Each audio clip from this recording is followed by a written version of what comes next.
Alright, I'm going to show you guys how to drill into porcelain tile with a drill bit.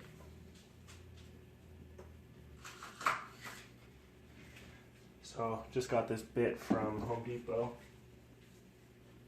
It's a Bosch glass and tile bit, and it's a 1/4 inch. And here's what the bit looks like.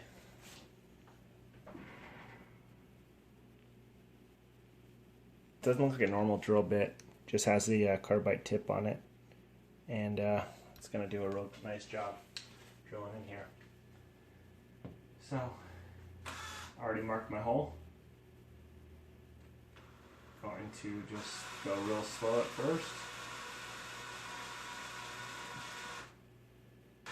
So I'm just holding the drill steady, real slow, and you can start hearing it cut.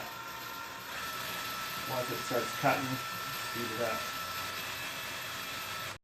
So I already got the bit started, and I'm just going to finish it off right here.